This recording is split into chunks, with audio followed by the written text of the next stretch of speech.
এই ডাকসু নির্বাচনের পরে ঢাকা ইউনিভার্সিটির পাশাপাশি জাহাঙ্গীরনগর, রাজশাহী, চট্টগ্রাম আমরা মনে করেছি যে বাংলাদেশের এই ধরনের স্বৈরাচারী সরকারকে উৎখাত করার জন্য পাবলিক বিশ্ববিদ্যালয়গুলো থেকে আসলে শিক্ষার্থীদের একটা আওয়াজ আসতে হবে, তাদের একটা প্রতিবাদ, একটা প্রতিরোধ থাকতে হবে। সেই জায়গা থেকে কিন্তু আমরা ওই যে 4-5টা বড় বড় বিশ্ববিদ্যালয় এইগুলো কি প্রথম টার্গেট নিয়েছি এবং সেই অনুযায়ী বিশ্ববিদ্যালয় টুকটাক অ্যাক্টিভিজমের মধ্যে দিয়ে শিক্ষার্থীদেরকে কিছুটা ওই খোলসের বাইরে নিয়ে আসা। তারা তো এক প্রকারের সে সময় ছাত্রলীগের আসলে খোলসের মধ্যেই সবাইকে ঢুকতে বাধ্য করা হচ্ছিল, তো আমরা ওটা ব্রেক করার একটা প্রচেষ্টা চালিয়েছিলাম। এবং এই ছাত্র আন্দোলন, ডাকসু নির্বাচন,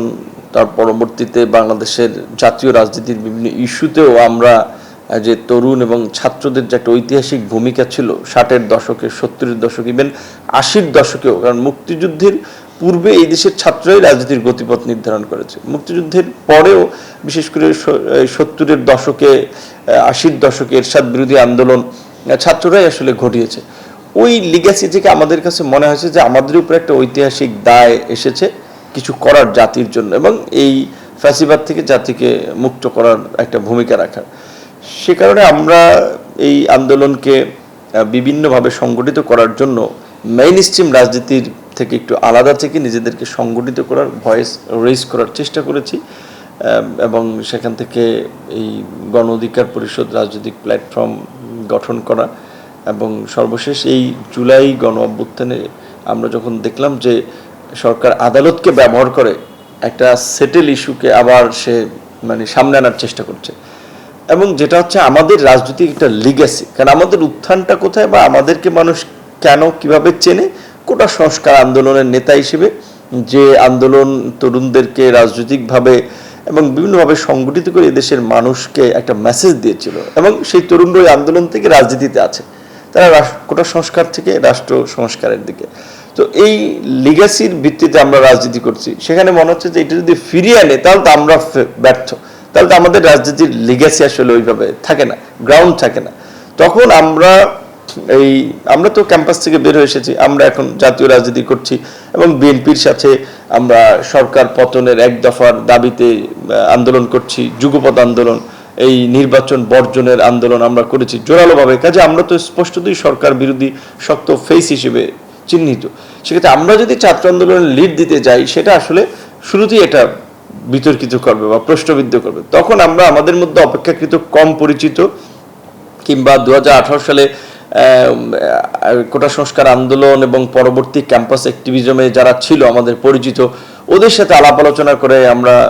ওদেরকে সামনে রেখে আসলে বলেছি যে এই আন্দোলনটা কিভাবে করা যায়। তো ওই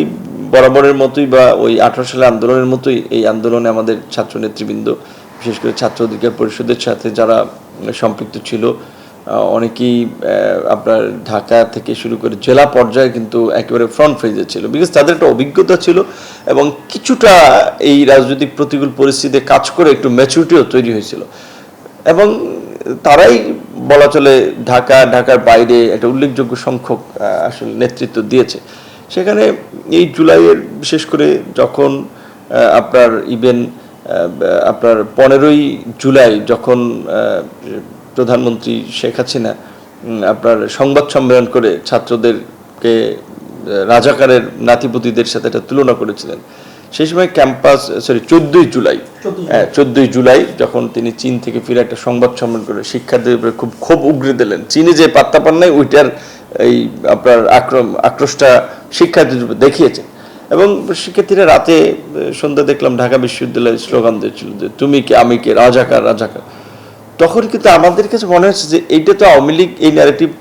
এখানে ছড়াতে চায় যে এই আন্দোলন রাজাকারদের আন্দোলন মুক্তিযুদ্ধের বিরুদ্ধে, তাহলে আমরা তো রাজাকার এটা নই, এটা একটা স্যাটায়ারিক আসলে স্লোগান। সো তাহলে এটা থাকা দরকার, মানুষ যেন সহজে বুঝতে পারে। তখন আমরা ওই আন্দোলন বা নেতৃবৃন্দকে ফোন দিয়ে বলেছি যে তাহলে স্লোগান আরেকটু বাড়াই দাও যে তুমি কে আমি কে, রাজাকার রাজাকার, কে বলেছে স্বৈরাচার স্বৈরাচার, যে এইটার জন্য শিক্ষার্থীরা ওই 2 লাইনের পরে এইটাও বলে যে অর্থাৎ নাহলে তো এটা আওয়ামী লীগ তখন এটাকে প্রচার করতেছিল এই যে সে রাজাকারের প্রেতাত্মারা, তারা রাজাকার বলে স্লোগান দিচ্ছে, খুব নেগেটিভ ভাবে। ইভেন পরের দিন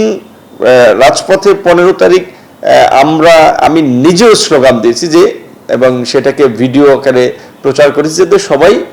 স্লোগানটা এই পরিপূর্ণ দিতে পারে, না হলে তো এইটাকেও ওরা নেগেটিভভাবে পোট্রে করতেছিল। এবং বিশেষ করে যখন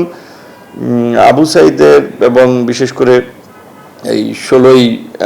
জুলাই যখন আবু সাইদের মৃত্যু এবং ঢাকার আরও কিছু প্রাইভেট বিশ্ববিদ্যালয়ে আক্রান্ত হয়েছে,